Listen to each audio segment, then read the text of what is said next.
No sé si usted alguna vez ha matado a alguien. Espero que no. Yo sí, con la mente. No se asusten. Con la mente. Lamentablemente pasé por circunstancias en un momento donde tuve conflictos y fueron difíciles de resolver. Y en mi corazón maté a una persona. Por un tiempo dije, no quiero saber, no quiero verlo, no quiero ni siquiera respirar su mismo aire. Evidentemente fue una mala respuesta mía, lógicamente. Y permití que creciera cierta amargura, cierto resentimiento, por cosas muy reales. Es decir, las razones por las cuales yo respondí equivocadamente de esa manera eran ofensas reales. Sin embargo, al tiempo, y gracias a Dios por el Espíritu Santo, Él fue convenciéndome de lo mal que estaba respondiendo. Y en un proceso, el Espíritu Santo me guió a través de las Escrituras, la oración, a poder perdonar a esta persona por las cosas que había hecho. Pero mi actitud primera fue, para mí murió. Para mí está muerto, no quiero verlo nunca más. Probablemente a usted le ha pasado, probablemente usted ha sido víctima de maltratos, ofensas, abusos, y usted dice, no quiero volver a ver a esa persona nunca más en mi vida. Ahora, una de las cosas más importantes, en ese momento yo me di cuenta de el serio pecado que estaba cometiendo, y mi actitud fue de buscar al Señor en arrepentimiento, en perdón, en procurar espacios para sanar ese asunto. Y uno de los textos en el cual yo me encontré es algo muy conocido. Y con solo ver esta imagen yo creo que usted ya sabe de qué estamos hablando. La parábola del hijo pródigo. Y yo me puse en el lugar del ofensor. Y una de las cosas que más usó el Espíritu Santo para hacerme entender el error en que yo estaba y alinear mis pensamientos con los de Dios, fue entender de que yo, Alonso, había hecho cosas mucho peores contra Dios. Y Dios nunca ni me quitó la vida, ni me mató en la relación, ni me alejó, sino que en su gracia, Él entendía mi pecado, como cantábamos ahora, Él me amó y proveyó todo para que yo pudiera ser reconciliado con Él. Y esta historia de Lucas capítulo 15, bien, Él nos refleja cómo nosotros podemos tener esperanza en medio de la caída, o aún después de la caída, o aún más, cómo podemos tener esperanza tal vez estando lejos de Él. Ahora, si usted está en este lugar, y yo estoy convencido de que es así, usted vino no porque usted es un fanático religioso, no porque usted, su religión le obliga a venir cada domingo, no vino porque si no el pastor lo llama, porque no lo voy a llamar para preguntarle por qué no vino. Usted vino porque tiene necesidad de Dios al igual que yo. Ahora, cuando hablamos del hijo pródigo, hablamos de una lección de esta parábola que es muy importante. Dios siempre recibe a sus hijos, los que están cerca y caen, así como los que se apartaron y están lejos. Porque algunas veces se concibe la idea de que quienes venimos a la iglesia regularmente, quienes estamos en la iglesia, el pastor, los líderes, están siempre cerca de Dios. Y déjeme decirle que durante ese tiempo en el cual yo tuve ese profundo resentimiento con esta persona, yo seguía cumpliendo con mis responsabilidades pastorales. Y muchas veces cuando yo abría las escrituras y el Señor me exhortaba, yo quería evitar esas cosas. Venía a la iglesia, era fiel a mi esposa, cuidaba a mis hijas, estaba entre la congregación. Pero en ese aspecto, o en todo aspecto, mi corazón no estaba bien delante de Dios. Así que yo, estando cerca, estaba lejos de Dios. Y usted puede estar sentado aquí y todos se ven lindísimos, especialmente mi esposa, se ve muy hermosa hoy. Pero no sabemos cómo estamos por dentro. No sabemos cómo está nuestro corazón. No sabemos cómo estamos respondiendo nosotros ante las adversidades de la vida. Estamos aquí sentados, queriendo crecer, sin embargo mi corazón está lejos de Dios. ¿Se acuerdan de aquel soldado que cuando Jesús murió, dijo verdaderamente, este era el Hijo de Dios? Tenía un profesor que siempre que hablaba de este hombre decía, tan cerca, pero tan lejos de la verdad. Tan cerca de la verdad, pero tan lejos de Dios. Y esto le pasó a estos muchachos. Vamos a leer Lucas capítulo 15, y usted conoce bien esta maravillosa parábola, y vamos a leer algunas partes para iniciar en esta primera sección. Dice Lucas capítulo 15, versículo 11, cierto hombre tenía 2 hijos y el menor de ellos le dijo al padre, Padre, dame la parte de la hacienda que me corresponde. Estoy leyendo Biblia de las Américas. Y él le repartió sus bienes. No muchos días después el hijo menor, juntándolo todo, partió a un país lejano y allí malgastó su herencia viviendo perdidamente. Cuando lo había gastado todo, vino una gran hambre en aquel país y comenzó a pasar necesidad. Entonces fue y se acercó a uno de los conciudadanos de aquel país y él lo mandó a sus campos a apacentar los cerdos. Y deseaba llenarse el estómago de las algarrobas que comían los cerdos, pero nadie le daba nada. Más adelante en el versículo 28 versículo 26, dice, llamando a uno de los criados, el hijo mayor, le preguntó qué era todo aquello. Y él le dijo, tu hermano ha venido y tu padre ha matado al becerro engordado, porque lo ha recibido sano y salvo. Entonces él se enojó y no quería entrar. Salió su padre y le rogaba que entrara. Pero respondió él, le dijo al padre, mira, por tantos años te he servido y nunca he desobedecido ninguna orden tuya, y sin embargo nunca me has dado un cabrito para regocijarme con mis amigos. Pero cuando vino este hijo tuyo, que ha consumido tus bienes con rameras, mataste para él el becerro engordado. Le dijo, hijo mío, tú siempre has estado conmigo y todo lo mío es tuyo. Ambos hijos estaban lejos del padre. Ahora, entremos un poco en el contexto para ir entendiendo unas cosas bien importantes. Bien, cuando hablamos del contexto, primero, Jesús venía teniendo ciertas conversaciones con las multitudes. Bien, y estas tenían toda clase de audiencia con quien Jesús hablaba. Por ejemplo, 14:1. Aconteció que cuando Jesús entró en casa de uno de los principales de los fariseos en día de reposo para comer pan, ellos le estaban observando detalladamente. Come primeramente con algunos líderes de los fariseos. Bien, seamos honestos, era más peligroso comer con un fariseo que con un publicano, con un cobrador de impuestos. La clase de delincuencia espiritual de los fariseos era tremenda. Los publicanos eran delincuentes, pero en otra parte. 14:7, Jesús exhorta a través de una parábola, diciéndole a los invitados que no buscaran los primeros lugares. Dice, y comenzó a referir una parábola a los invitados cuando advirtió cómo escogían los lugares de honor a la mesa, diciéndoles, cuando seas invitado por alguno a un banquete de bodas, no tomes el lugar de honor, no sea que él haya invitado a otro más distinguido que tú, y viniendo el que te invitó y te diga, dar el lugar a este, entonces avergonzado tengas que irte al último lugar. Está hablando de esa preeminencia, esa imposición de hombres de ocupar el primer lugar.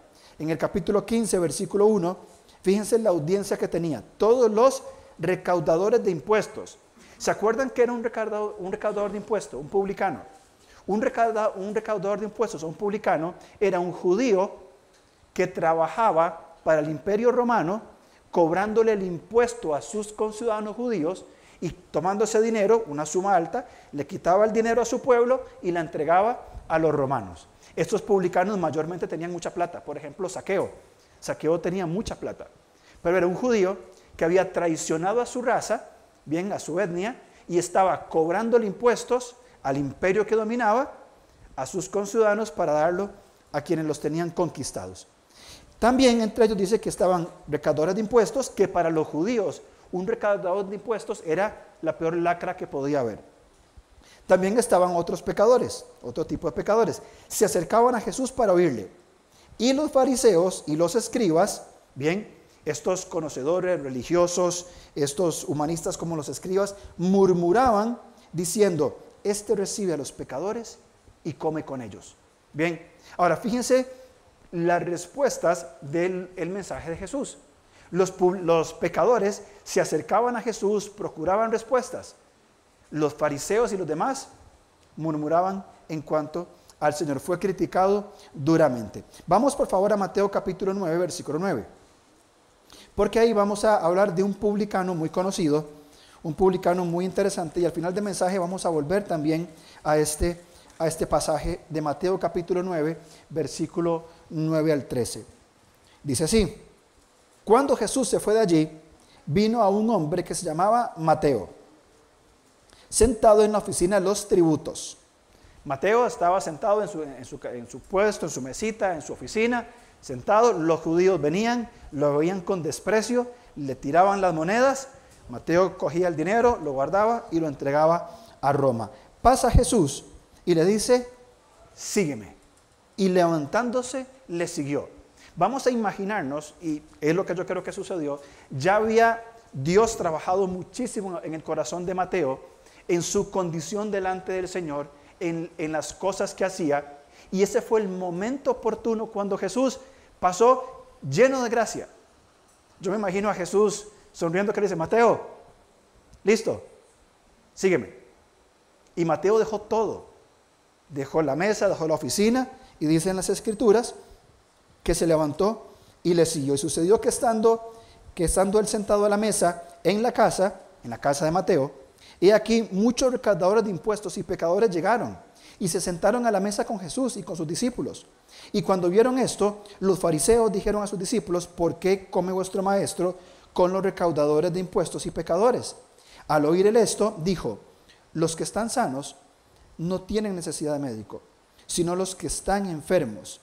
Y aquí hablamos más de una conciencia de enfermedad a una condición de enfermedad. Porque en este caso los fariseos y los escribas estaban profundamente enfermos. Eran personas endurecidas, llenas de pecado. Y si no, lea Mateo capítulo 23. Y fíjese en las barbaridades que hacían. El asunto es que estos fariseos no reconocían su enfermedad. Yo soy un fariseo, yo ofrendo, yo sirvo, me dejo mis vestimentas como corresponde, llevo la palabra, les digo a los demás que tienen que hacer. Cuando ofrendo, hago sonar trompetas para que todo el mundo vea. Yo no necesito de ningún salvador porque no estoy perdido ni estoy en ninguna clase de pecado. Pero los pecadores, los publicanos, sabían muy bien su condición delante de Dios.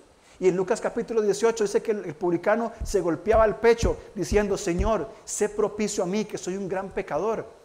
Y el Señor dice, este publicano descendió primero justificado que el otro. Versículo 13, mas id y aprended lo que significa misericordia quiero y no sacrificio, porque no he venido a llamar a justos, sino pecadores. Y mi querido hermano, yo espero que usted y yo tengamos una correcta conciencia de nuestra condición de pecadores. Resalto que hemos sido declarados justos por la obra de Cristo en la cruz. Si usted tiene su confianza en Cristo, bien, ha puesto su confianza en Cristo como su Salvador, usted ha sido declarado justo delante de Dios y la justicia ha sido puesta sobre usted y el pecado que había en usted, Cristo lo cargó sobre él. Esa es la justificación. No somos justos, fuimos declarados justos. Bien, pero al mismo tiempo que somos declarados justos, parte de nuestra identidad es tener un concepto correcto de mi condición de pecado. Porque seguimos lidiando con este pecado. Seguimos con esta enfermedad. Por eso acudo constantemente ¿a quién? Al buen doctor que tiene el remedio para toda nuestra vida. Por eso esa conciencia, esa correcta conciencia de mi condición de pecador.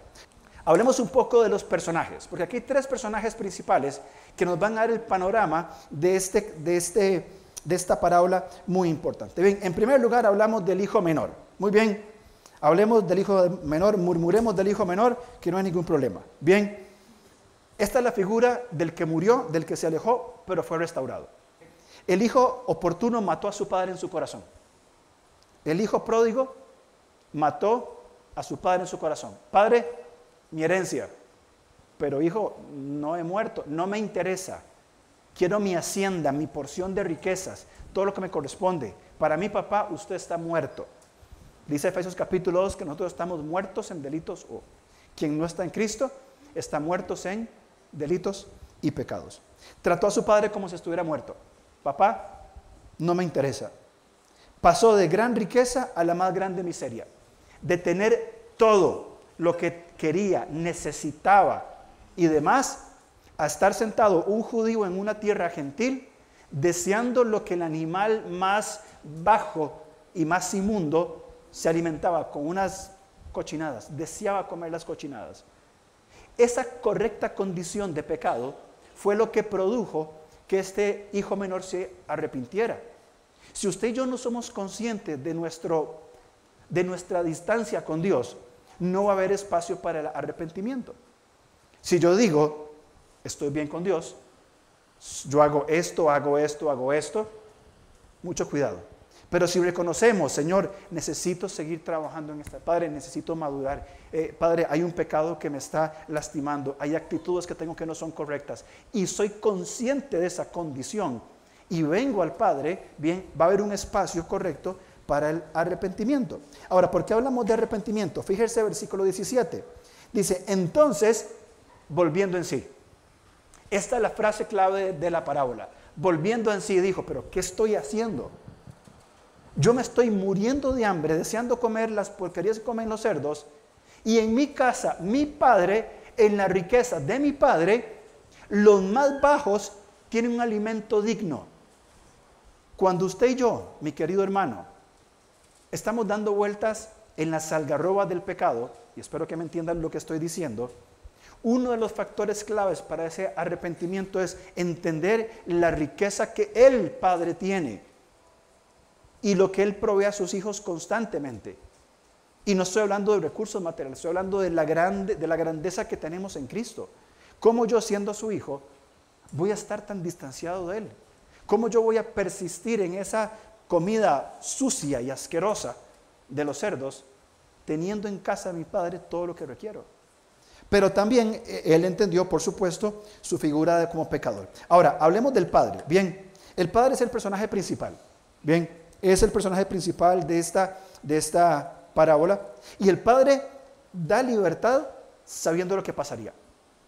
El Padre, cuando el Hijo le dijo, Padre, dame todo lo mío porque me voy a vivir perdidamente, el Padre sabía lo que iba a pasar.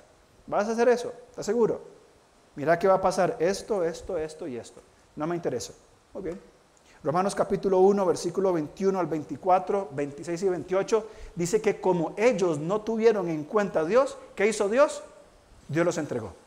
Decidieron no tener en cuenta a Dios, no quisieron considerar a Dios, pidieron lo que les correspondía y se fueron. Dios dijo, no me consideran, yo los entrego a sus pasiones vergonzosas, a sus mentes entenebrecidas, yo los entrego.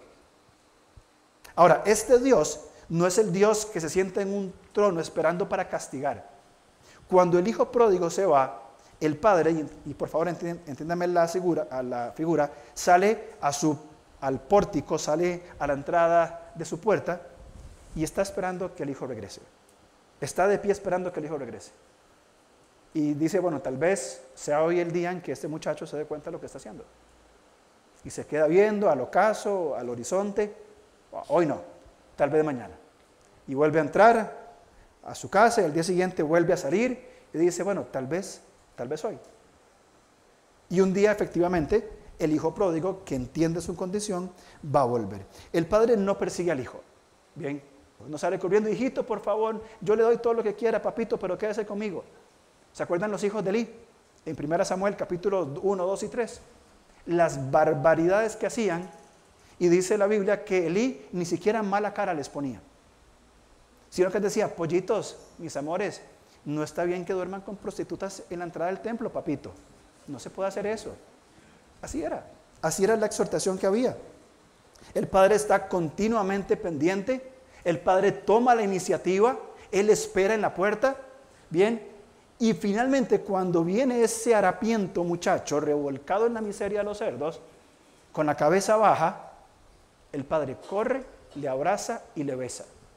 3 cosas muy puntuales hace el padre. Él corre, Dios corriendo, corre, lo abraza y le besa el cuello. El hijo procede en arrepentimiento, Padre, he pecado contra el cielo y contra ti, ya no soy digno, no me importa. Vamos para que se bañe, porque huele muy mal, que se bañe, se vista, tenga un anillo, tenga calzado, tenga ropa limpia y vamos a celebrar. Pero papá, ¿pero por qué? Porque estabas muerto y hoy vives. Y nuestro Padre está esperando que nosotros, bien, si estamos distanciados de Él, nos acerquemos. Porque también está la figura del hijo mayor. El hijo mayor no aparece cuando el menor se va. El hijo menor se queda en casa. El hijo menor, según el texto, hacía todo lo que el padre quería. Bien, pero el hijo se enoja por la celebración. ¿Cómo es posible que éste se haya ido a vivir con prostitutas? Yo me quedé trabajando y ahora lo reciban. Qué bonito. Le reclama al padre. Él le reclama al padre. Padre, ¿cómo es posible? Pero tampoco este hijo mayor que estaba cerca del padre, que trabajaba día a día con él, tampoco había entendido su posición delante del padre. Ambos hijos, el menor y el mayor, no entendieron su posición delante del padre. Uno se fue, le arrebató la herencia, se fue y vivió perdidamente. Perdió un sentido de pertenencia y de identidad. Y eso es muy importante. Perdió el sentido de pertenencia e identidad. Pero el hijo mayor que se quedó en casa, que no despilfarró los bienes, que trabajaba arduamente sol a sol, también había perdido su sentido de identidad y de pertenencia. Vaya conmigo, por favor, rápidamente. Quiero marcar en Romanos capítulo 8, por favor. Romanos capítulo 8. El menor lo trató como si estuviera muerto y el mayor no supo reconocer su posición. Romanos capítulo 8. Capítulo 8, versículo 9. Dice: sin embargo, vosotros no estáis en la carne, sino en el Espíritu, si en verdad el Espíritu de Dios habita en vosotros. Pero si alguno no tiene el Espíritu de Cristo, el tal no es de él. Un sentido de pertenencia.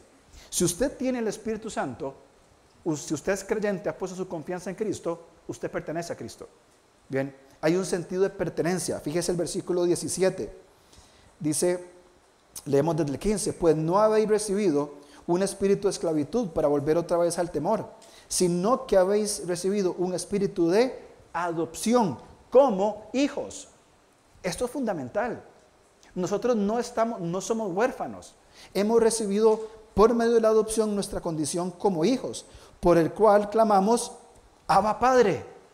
Y conocemos este concepto de Abba Padre. ¿Se acuerdan? El Abba Padre es una expresión de profunda confianza y profundo respeto al Padre. Profunda confianza y profundo respeto. Me puedo acercar a Dios confiadamente, como Hebreos y Efesios nos recuerda. Me acerco confiadamente al Padre, pero le tengo un respeto tan profundo. Abba, caí. Abba, me aparté. Abba, ha estado en la iglesia por mucho tiempo, pero mi corazón ha estado lejos de ti. Abba, decidí abiertamente alejarme de todo lo que se relacionara contigo, la iglesia, los hermanos, la comunidad, las escrituras, y viví perdidamente en el mundo. ¿Saben cómo responde este Abba? Este Padre lleno de compasión, y por favor recuerde esa palabra, llena de compasión. Él va a decir, mira, me trataste como si estuviera muerto. No escuchaste mi consejo. Al hijo menor. Al hijo mayor le dijo, me veías todos los días de la vida. Nunca te recriminé nada. Trabajaste todos los días a mi lado y podías tomar de todo lo que querías. A los dos hijos les dice, ¿cómo es posible que no entiendan quiénes son ustedes y a quién pertenecen? Para que su corazón se distancie de mí. Hay una profunda pérdida de pertenencia y de identidad. Yo soy de Cristo. Y algunas veces cantamos, y no voy a cantar para que no se vayan todavía. Ya pertenezco a Cristo, ahora soy de Él y Él es mío. Y lo cantamos. En serio, somos de Cristo, entendemos que somos una pertenencia de Él y que vivimos conforme a quién es Él. Y en cuanto a nuestra identidad, vamos buscando identidad en diferentes cosas. Inclusive en cosas tan peligrosas como un puesto pastoral, como un servicio ministerial, como una profesión, como un rol de padre, madre o esposo o esposa, cuando nuestra identidad es que somos hijos de Dios y que pertenecemos a Él. Entonces va a ser muy importante, hermanos, para la segunda parte, que consideremos qué tanto sentido de pertenencia e identidad tenemos nosotros. Porque ahora vamos a entrar en la segunda parte a ver la conversación que hubo y algunas acciones puntuales que el Padre quiere llamar a aquellos que están perdidos. Si hay una palabra que queremos nosotros recalcar, es esta: esperanza. Bien, esperanza. La esperanza no es un tal vez, un quizá. La esperanza es la seguridad que va a suceder algo. Bien, es la espera pacífica. Bien, es la espera en paz. Es la espera, tenemos la esperanza de que Cristo va a volver, ¿cierto? Espero que sí. Muy bien. Tenemos la esperanza de que Cristo va a volver y estar para siempre con Él. Eso va a suceder y tenemos esa esperanza. Por tanto, podemos estar seguros. podemos estar seguros. Ahora, si nosotros por alguna razón, estando cerca o lejos de Él, hemos distanciado nuestro corazón del de Dios, bien, y estamos temerosos de pedir ayuda, porque déjeme decirle algo muy importante, ese acercamiento a Dios no sucede solo. Si bien es cierto, sucede en lo íntimo de nuestro corazón y ahí comienza cómo Dios va transformando nuestro corazón por medio de la palabra, bien, y del Espíritu Santo. El pueblo de Dios también ocupa un lugar muy importante. Entonces, si usted tiene temor de qué van a decir de mí, qué vergüenza, yo siendo el pastor voy a pedir ayuda. Qué vergüenza, yo después de tanto tiempo, o no me conocen, o qué van a pensar de mí. Indiferentemente de esas simplezas, debemos tener esperanza.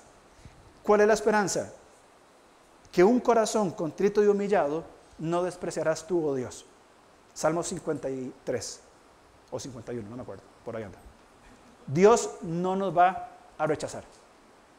Si nuestro corazón se humilla, se contrae, se hace pequeño, Dios, y volvemos a Él, Él no nos va a rechazar. Capítulo 15, versículo 17, vamos a ver tres aspectos fundamentales en la esperanza para levantarnos. Bien, el primer aspecto que tenemos que recalcar en esta esperanza de ser reconciliados con el Padre es el reconocimiento de la condición presente. Hermanos, tenemos que ser honestos. Lucas capítulo 15, versículo 17. El primer paso es el reconocimiento de la condición presente. Si yo no reconozco, si yo no admito conmigo mismo, con Dios y posteriormente en la sabiduría de un proceso de acompañamiento, mi condición, nada va a cambiar. Si yo vengo donde el pastor, donde el consejero y pido ayuda, pero para que no me vean tan feo, miento, tuerzo las cosas, las cambio, esto no va a funcionar. Tenemos que ser transparentes. Veamos en los versículos. Lucas 15, 17. Entonces, volviendo en sí, dijo: ¿cuántos de los trabajadores de mi padre tienen pan de sobra? Pero yo aquí perezco de hambre. Me levantaré e iré a mi padre y le diré: Padre, he pecado contra el cielo y ante ti. Ya no soy digno de ser llamado hijo tuyo. Hazme como uno de tus trabajadores. Y levantándose, fue a su padre cuando todavía estaba lejos. Su padre lo vio y sintió compasión por él. Corrió, se echó sobre su cuello y lo besó. Y el hijo le dijo: Padre, he pecado contra el cielo y ante ti. Ya no soy digno de ser llamado un hijo tuyo. El hijo reconoció su condición. Reconoció su condición delante de él. Él dijo: yo estoy mal, he pecado contra el cielo y contra ti. No soy digno más de ser llamado uno de tus hijos. Por lo menos hazme espacio entre tus siervos. Y note por favor cómo comienza el versículo 20. Levantándose. Ahí está la colaboración humana. Me doy cuenta de mi estado, reconozco, ok, lo voy a hacer. Porque muchas veces o algunas veces quizá nosotros sí reconocemos nuestra condición. Y sí reconocemos que necesitamos ayuda. Y sí reconocemos que tenemos que ir y que alguien de la comunidad, de la comunidad de fe, de la congregación, camine con nosotros en este proceso. Lo necesitamos.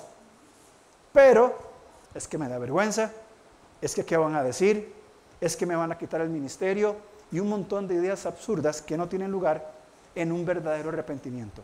Sí, caí, me arrepiento. El hijo se levanta, va donde el padre y cuando llega el padre no cambia la versión. Papá, volví para darte una oportunidad de ser un buen padre. Papá, volví porque realmente vi que los negocios de la familia no funcionaban bien sin mí. Volví porque tal vez hice algo que estuvo mal. Él, la condición de la cual se dio cuenta, vino delante del Padre y le dijo: Padre, he pecado contra el cielo y contra ti. Vamos por favor al Salmo 32. Porque precisamente fue lo que hizo David. Ahora, David en muchas cosas fue un pésimo ejemplo en muchas cosas. En el manejo de la situación con Betsabé, fue un padre ausente. Bien, cuando se dio la violación de su hija, desapareció. Así que nuestro querido David, ciertos aspectos de su vida son bastante cuestionables. Pero en el manejo del arrepentimiento fue ejemplar. A pesar de hacer lo que hizo, cuando él es confrontado por el profeta Natán, él comienza un proceso de arrepentimiento. Proceso que todo el mundo se dio cuenta. En este proceso él escribe varios salmos, el 6, el 32, el 53 y alguno otro más. Pero fíjense cómo escribe en el Salmos 32, 1 en adelante. Cuán bienaventurado es aquel cuya transgresión es perdonada y cuyo pecado es cubierto. Cuán bienaventurado es el hombre a quien el Señor no inculpa de iniquidad y en cuyo espíritu no hay engaño. Mientras callé mi pecado, mi cuerpo se consumió con mi gemir durante todo el día, porque día y noche tu mano pesaba sobre mí, mi vitalidad se desvanecía con el calor del verano. Si usted lee todo el texto y otros pasajes, hubo afectaciones físicas en David por la profunda tristeza de tener que lidiar con un pecado así y caminar en un proceso de arrepentimiento y las consecuencias que trajo el pecado con Betsabé. Porque Natán le dijo, con 4 tantos habrás de pagar, y 4 hijos suyos murieron. Casi es asesinado por Absalón. Salió huyendo como el peor de los delincuentes, hasta que Dios le restauró. Pero todo en este proceso, él dice, qué bueno ser liberado. Yo he tenido la oportunidad, y es un sabor agridulce, de estar con personas que han caído en pecado o que vienen a confesar un pecado. Hace un tiempo hablaba con una persona y me confesó un montón de cosas que había hecho no hace mucho tiempo, y cuando termino me siento tan liberado y que ahora puedo decir las cosas y puedo comenzar a corregir las cosas. El texto dice, cuán bienaventurado es aquel cuya transgresión es perdonada. Versículo 5. Te manifesté mi pecado y no encubrí mi iniquidad. Dije, confesaré mis transgresiones al Señor, y tú perdonaste la culpa de mi pecado. Por eso, que todo santo ore a ti en el tiempo en que pueda ser hallado. Ciertamente la inundación de muchas aguas no llegarán estas a él. Tú eres mi escondedero, de la angustia me preservarás, con cánticos de liberación me rodearás. Eso fue lo que hizo el Hijo. Eso fue lo que hizo el Hijo.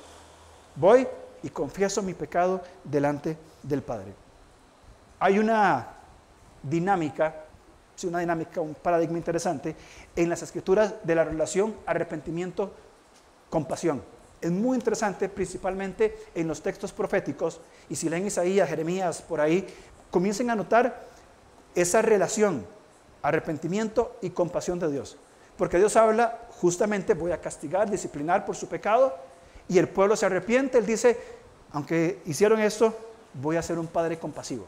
Al punto que el Señor, y es tema para otro tiempo, hace un nuevo pacto, donde Él va a asegurar ese compromiso. Pero esta dualidad, arrepentimiento, compasión, es muy importante.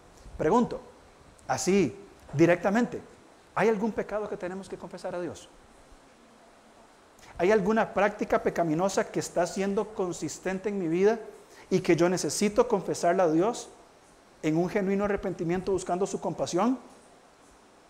¿Deberíamos pedir ayuda a algún hermano maduro en la fe para que me ayude a caminar en este proceso de santificación? Como decimos una y otra vez, este es un lugar seguro. Aquí hay hermanos y hermanas maduras en la fe que cuando vengamos a confesar nuestro pecado, bien, no nos van a esperar con el juicio y los brazos cruzados diciendo, muy bien, así te quería ver. Va a decir, estás mal, venga, siéntese, quiero un café, quiero un agua, sentémonos, hablemos, ¿cómo te puedo servir? Porque esa es característica, o al menos el corazón de esta iglesia. Pero no solamente la condición presente.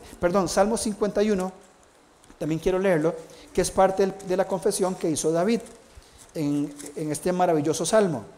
51, 1 al 4. Ten piedad de mí, oh Dios, conforme a tu misericordia, conforme a lo inmenso de tu compasión, otra vez, borra mis transgresiones, lávame por completo de mi maldad, límpiame de mi pecado, porque yo reconozco mis transgresiones y mi pecado está siempre delante de ti. Contra ti solo he pecado y hecho lo malo delante de tus ojos, de manera que eres justo cuando hablas y sin reproche. Versículo 10. Crea en mí, oh Dios, un corazón limpio y renueva un espíritu recto delante de mí. El día en que lleguemos nosotros a orar genuinamente, Salmo 51, 10, y entre lágrimas y arrodillados delante de Dios, solos en nuestra habitación, creo que muchas cosas van a comenzar o van a continuar transformándose. Pero no solamente un reconocimiento de la condición presente. Número 2, disposición a recibir el perdón. Hermanos, somos muy orgullosos No nos gusta que nos ayuden y no nos gusta que nos perdonen, porque eso toca nuestro ego. Y muchas veces cuando nos piden perdón, no, todo bien, está todo bien, tranquilo, no te preocupes, no hay ningún problema. Y no estamos dispuestos a recibir ese perdón. O cuando alguien dice, te perdono, no, todo bien, no hay nada que perdonar. O yo no quiero recibir ningún perdón. Hay un perdón y tenemos que estar dispuestos a recibir ese perdón que ya Dios nos dio. Leamos por favor Lucas capítulo 15 versículos 22 y 24. Pero el padre dijo a sus siervos, pronto, traed la mejor ropa y vestidlo y poner un anillo en su mano y sandalias en los pies y traed el becerro gordo, matadlo y comamos y regocijémonos. ¿Por qué? Porque este hijo mío estaba muerto y ha vuelto a la vida. Estaba perdido y ha sido hallado. Y comenzaron a regocijarse con él. Uno de los eruditos más destacables de nuestra iglesia, el doctor Acuña, me comentaba ahora en el receso si yo no había pensado por qué el padre abrazó al hijo. Y me explicaba, me compartía, de que cuando el padre abrazó al hijo cuando venía, era una muestra pública de que el padre perdonaba al hijo, porque la ley implicaba matar al hijo rebelde. Y que quizá habían algunos en el pueblo o la misma hacienda que decían, ahí viene este desgraciado, vamos a apedrearlo. El hijo sale, abraza al hijo y muestra a todos, yo el padre, el ofendido, lo perdoné. Los demás tienen que hacer lo mismo. Y me resulta muy interesante esta figura, bien, porque el padre cubre, y Chino me decía, perdón, el doctor Acuña, me decía, en caso figurativamente que lo hubieran apedreado, que algunos persistentes hubieran querido apedrearlo, el padre abrazaba al hijo y las piedras caían sobre el padre. ¿No fue esto lo que hizo el padre por nosotros? Que cuando la culpa del pecado nos quería destruir, él nos abrazó y él cargó sobre sí su pecado para que nosotros fuéramos libres. ¿Cómo no entonces recibir su perdón? ¿Cómo tener en poco el perdón? Hebreos capítulo 10 dice, ¿qué pasará con aquel que menosprecie y pisoteare la sangre del pacto? ¿Qué pasará con esta persona? El padre no puso excusas, le da ropa, anillo y calzado. Y algo muy importante, eso tiene que ver con la devolución de la dignidad. Porque el estado en que este muchacho volvía era denigrante, sucio, maloliente, con poca ropa, flaco, quizá a punto de ser apedreado, indigno. Él venía con el concepto de soy indigno, viene a pedir perdón, que lo hagan como un esclavo. Y el padre lo pone de nuevo en la posición de hijo. ¿Por qué? Porque el padre sí entendía a quién pertenecían sus hijos y cuál era su identidad. Por eso volvía entonces a la posición que tenía. Se dio una comida restauradora, y esto lo leí en un comentario y me encanta el concepto de la comida restauradora. El padre pudo haber dicho, bueno, está bien, vuelva al cuarto, está bien. Él celebra y la comida tiene que ver con un aspecto de comunión, de fiesta, de celebración. Y en un punto quizá, el hijo ya limpio, bañado, con ropa nueva, con un anillo, con calzado, el hijo con dignidad, sentado y consciente de todo lo que había pasado. Déjenme soñar un poco, el padre se pone al lado y le dice, hijo, ¿cómo te sientes? Después de vivir lo que viviste y la miseria en que caíste, ahora volver y recuperar la posición y la identidad en que tenías. Yo me imagino que el hijo solamente pudo haber llorado. Y que a partir de ahí su vida probablemente fue muy distinta, porque había pasado por la experiencia amarga de estar en la miseria y de haber sido perdonado. Disposición a recibir el perdón. Tal vez usted reconozca o nosotros reconozcamos que ya lo que tenemos que confesar y tenemos que ir delante de Dios y pedir perdón. Más, se la pongo más difícil. Tal vez en este momento el Espíritu Santo le está poniendo en su mente ir y pedirle perdón a una persona. O alguien va a venir a usted a pedirle perdón por algo que le hizo. ¿Está dispuesto usted a recibir el perdón? ¿Está dispuesto a perdonar, a ser perdonado? Tercero, hablamos de, primero, un reconocimiento de la condición presente. Segundo, una disposición para recibir el perdón del Padre. Y tercero, hablamos de una aceptación de mi posición en Cristo. 15, 31 y 32 de Lucas dice, Él le dijo, hijo mío, tú siempre has estado conmigo y todo lo mío es tuyo. Pero era necesario que hacer fiesta y regocijarnos porque tu hermano estaba muerto y ha vuelto a la vida, estaba perdido y ha sido hallado. Esta expresión, hijo mío, tú siempre has estado conmigo y todo lo mío es tuyo, yo creo que es tan importante para el mayor como tan real para el menor. El haberlo recibido en casa, devolverle su dignidad, recibirlo, saber que estuvo muerto y hoy vive, también esta expresión, estuviste muerto. Todo lo que es mío siempre ha sido tuyo, es parte importante de la comprensión de la posición que se tiene en Cristo. El mayor no había muerto, el mayor siempre estuvo ahí, pero había perdido de vista su posición y su identidad.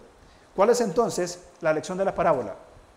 Dios siempre recibe a sus hijos, a los que están cerca y caen, y ahí está la esperanza.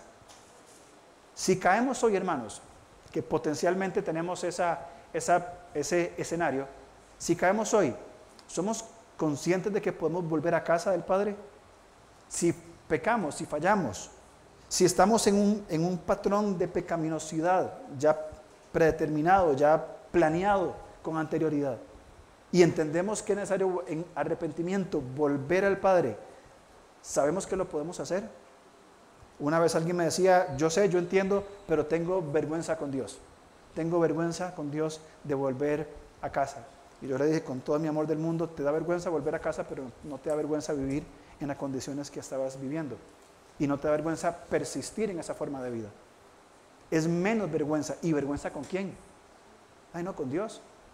¿Usted cree que Dios se va a poner a decirle, ay, qué bárbaro, que eso que hizo? Que Dios se va a poner a recriminarnos por todas estas cosas. Dios siempre recibe a sus hijos, los que están cerca y caen, así como los que se apartaron y están lejos hoy.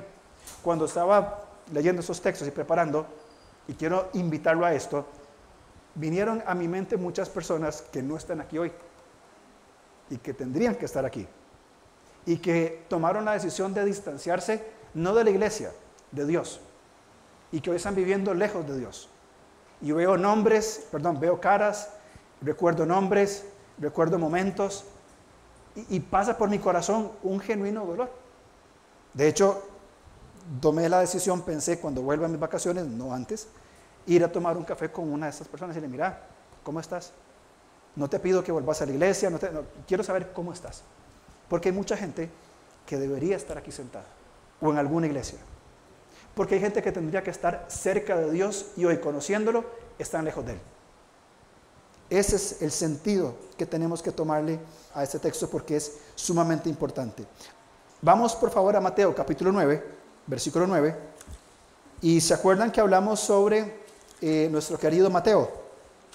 Bueno, Mateo, un perverso cobrador de impuestos, le quitaba a su pueblo y le daba a Roma. Bien, Mateo 9. Pero antes de leer Mateo, quiero que veamos un video y preste atención, por favor, a lo que se dice y las expresiones faciales y también lo que dice. ¿Vieron lo que Jesús le dijo a Pedro? Tampoco entendías cuando yo te llamé. Y vieron lo que le dijo Mateo al guardia romano. ¿Vas a renunciar a todo esto?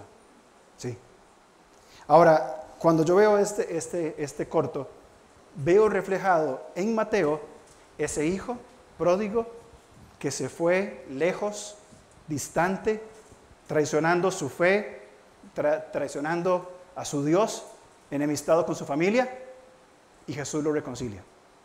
Y veo en Pedro que está cerca, que le habla al Señor, que le busca, que le usa, pero que tampoco había entendido de qué se trataba estas cosas. Al punto que el Señor le dice, papito, acostúmbrese a lo diferente. El Señor trae a los que están lejos y a los que están cerca y los abraza, sin diferencia. Después de eso, Él los une y hace una gran obra por medio de ellos. Tampoco entendías cuando te elegí a vos. Tal vez hayan voces en su mente. Tal vez hayan voces que le estén murmurando en el oído, no haga caso, no se arrepienta, no vuelva, qué van a decir, el qué dirán, usted está bien, etc. Dos cosas muy puntuales. Hablamos de, soy su hijo, eso me da un sentido de pertenencia, no somos huérfanos. Segundo, soy su hijo, tengo un sentido de identidad. Yo sé a quién pertenezco, yo sé quién soy yo. un hijo de Dios. Y esa es la esperanza que tengo en caso que yo esté lejos del Señor o estando cerca y piense que realmente tengo una comunión genuina con Él. Pedro y Mateo son un buen ejemplo. Entonces pregunto, ¿con quién nos identificamos más? ¿Con el hijo pródigo o con el hijo mayor?